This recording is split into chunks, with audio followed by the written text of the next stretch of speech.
আসসালামু আলাইকুম। আপনাদের জন্য হাজির হলাম একটি নতুন ভিডিও ব্লগ নিয়ে। আমাদের আজকের যাত্রা সুনামগঞ্জের টাঙ্গুয়ার হাওর। যথারীতি শুরু করছি কুমিল্লার নূরজাহান হোটেল থেকে। এখান থেকে আমরা রওনা করব সুনামগঞ্জের উদ্দেশ্যে। এখানে এসে দেখলাম একটি গাছে শত শত চড়ুই পাখি বসে আছে। এই দৃশ্য আমি প্রথম দেখলাম। যাই হোক, রাতের বেলা আমরা বাস জার্নি শেষে সকালে গিয়ে নামলাম সুনামগঞ্জের ওইজখালী ঘাটে।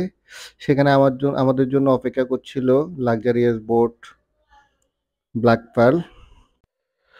আমাদের ১২ জনের একটি টিম ঘুরে বেড়াবে সমগ্র সুনামগঞ্জের দর্শনীয় স্থান টাঙ্গুয়ার হাওর, নীলাদ্রি লেক, বারিকাটিলা, লাকমাছড়া, শিমুল বাগান সহ অসংখ্য দর্শনীয় স্থানসমূহ আমরা ঘুরে বেড়াবো ব্ল্যাক পার্লে। দেখ, আমাদের সবাই প্রস্তুতি শেষে আমাদের বোট এগিয়ে চলল সুনামগঞ্জের টাঙ্গুয়ার হাওরের ওয়াচ টাওয়ারের দিকে। প্রথমে আমাদেরকে স্বাগত জানালো হাওরের শাপলা, শালুক আর পদ্মফুল। চমৎকার এই দৃশ্যগুলো দেখতে দেখতে আমরা এগিয়ে চললাম ওয়াচ টাওয়ারের দিকে। আপনারা যারা সুনামগঞ্জে আসতে চান তাদের জন্য জানিয়ে রাখি, সুনামগঞ্জে আসার জন্য সবচেয়ে সহজ উপায় হচ্ছে ঢাকা সায়দাবাদ থেকে 950 টাকার টিকিট কেটে সুনামগঞ্জের ওইজখালী ঘাটে চলে আসতে পারবেন। প্রতিদিন রাত 12টা, 11:30, 11টার দিকে অনেকগুলো বাস ছেড়ে আসে সুনামগঞ্জের উদ্দেশ্যে। সেগুলো করে আসলে সকালবেলায় 8টা, 7টা, 6টার দিকে আপনি এসে পৌঁছাবেন সুনামগঞ্জে। সুনামগঞ্জে ওইজখালী ঘাটে নেমে ইচ্ছে করলেই বোট ভাড়া করে যে কোনো দর্শনীয় স্থান আপনারা ঘুরে দেখতে পাবেন। ওইজখালী ঘাট থেকে সুরমা নদী ধরে আমরা এগিয়ে যাচ্ছিলাম টাঙ্গুয়ার হাওরের ওয়াচ টাওয়ারের দিকে।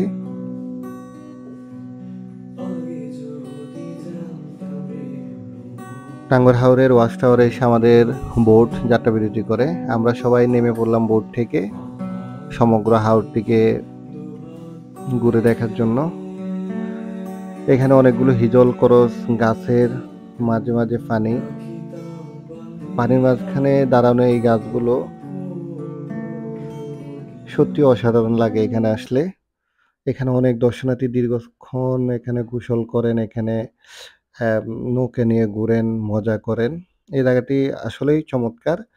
তো বোট থেকে নেমে আমি আসলে একটু বোট ভাড়া করি, ছোট আকারের ডিঙ্গি নৌকা যেগুলোকে বলে। সেই নৌকায় করে আসলে নিজেই রাইড করতেছিলাম কিছুক্ষণ। ভালোই লাগছিল। অল্প কিছু সময়ের মাঝি হয়ে গেলাম এবং এই চমৎকার জায়গাটিতে দেখেন শত শত দর্শনার্থী এখানে ঘুরে বেড়াচ্ছে। একদিকে প্রচুর পানি, অন্যদিকে হচ্ছে ওয়াচ টাওয়ার অংশে অনেকগুলো হিজল করসের গাছ। এই অংশটিতে আসলে সবাই যাত্রা বিরতি করে। এখানে প্রচুর চা বিস্কিটও পাওয়া যায়। আপনি চাইলে এখানে পানিতে দাঁড়িয়েও চা পান করতে পারবেন। আমাকে একজন চা বিক্রেতা ওয়ান টাইম গ্লাসে করে 1 কাপ চা দিয়ে গেল। চা পান করতে করতে চমৎকার দর্শনীয় স্থানটি দেখতে সত্যি অসাধারণ লাগে। এখানে অনেক দর্শনার্থী আসেন। সবাই এখানে ঘুরে বেড়ান, মজা করেন, গোসল করেন, দীর্ঘ সময় এখানে কাটান। তা আমরা কাটাচ্ছিলাম আমাদের টিমের অন্যান্য মেম্বারদেরকে নিয়ে হিজল করসের এই বাগানে চমৎকার সময় কাটাচ্ছিলাম। দুপুরের এই সময়টাতে আসলে ছায়াবেষ্টিত এই অংশটুকু মনটাকে প্রশান্ত করে দেয়। ওয়াচ টাওয়ারে আমরা আমাদের গোসল সেরে দুপুরে খাবারের প্রস্তুতি নিলাম। দুপুরে আমরা হাওরের সবচেয়ে মজাদার খাবার হাঁসের মাংস, হাওরের মাছ এসব দিয়ে আমাদের দুপুরের খাবারটা সেরে নিলাম। এখানে আসলে বেশিরভাগ পর্যটকে আসলে হাওরের খাবারগুলো খেতে পছন্দ করেন। এবং এর মধ্যে হাঁসের মাংস এবং হচ্ছে মাছই হচ্ছে প্রধান।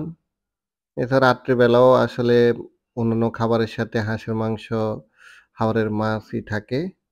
যদি অন্যান্য খাবারও পাওয়া যায়, গরুর মাংস, মুরগি, চাইলে যে কেউ খেতে পারে।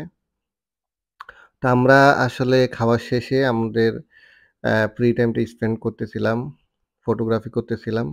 এরই মধ্যে আমাদের সাথে উপস্থিত আছেন আমাদের অত্যন্ত শ্রদ্ধার এবং অত্যন্ত প্রিয় উপসচিব জনাব আলী আসগর মহোদয়। উনি আমাদের সাথে এই টিমের জার্নিতে ছিলেন। সবার জন্য শুভকামনা। আমরা সবাই একটু এনজয় করব, যে 3 দিন থাকবো সবাই মিলে আমরা এই টাঙ্গুয়ার হাওরের প্রতিটি দৃশ্য, প্রতিটি স্পট আমরা সুন্দরভাবে উপভোগ করবো। বিশেষ করে আজকে যে আমাদের যে শুভ পূর্ণিমা, এই পূর্ণিমা রাতে আমরা প্রাণ ভরে জ্যোৎস্না উপভোগ করবো। ফটোগ্রাফি আর ভিডিওগ্রাফি করতে করতে কখন যে সন্ধ্যা নেমে আসলো আর পূর্ব আকাশে ধরা দিল জলসানো রুটির মতো পূর্ণিমার চাঁদ, যেটি দেখার জন্য আসলে আমরা সবাই অধীর আগ্রহে অপেক্ষা করছিলাম।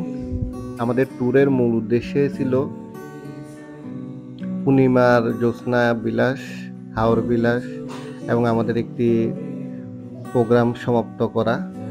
তো পূর্ব আকাশের পূর্ণিমার চাঁদ যেন আমাদের সেই কাঙ্ক্ষিত লক্ষ্যকে পূর্ণ করে দিল।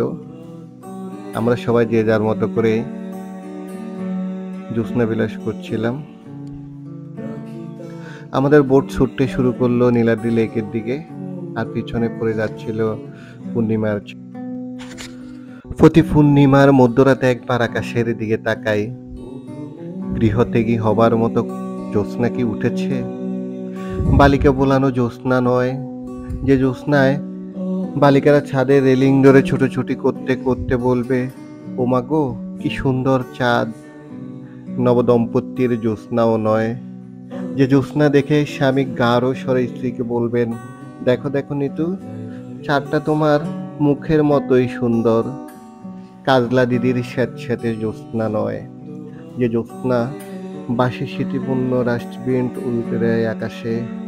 কবির জ্যোৎস্না নয়, যে জ্যোৎস্না দেখে কবি বলবেন, কি আশ্চর্য রূপার থালার মতো ছাদ।